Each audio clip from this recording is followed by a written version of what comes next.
Hello guys, and welcome to this video. Today I will show with you step by step how to activate Optus SIM card. So guys, before you begin this eSIM process, and make sure you have a stable internet connection, as you can see here guys, and the device wish to download your eSIM and the latest Optus version, and you have to install the latest version on your device. So guys, and the first step, check your software update for your device, and you should check the software updated on your mobile or your device, as you can see here guys. And after that guys, you should be order this plan, as you can see here, on Apple carrier activation.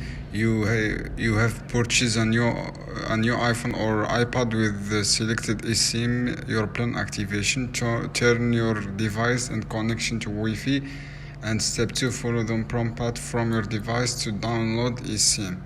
And you make sure guys your SIM is AID and a unique serial number for your device. I hope this video helpful for you. Then don't forget to subscribe and like and share this video for more content.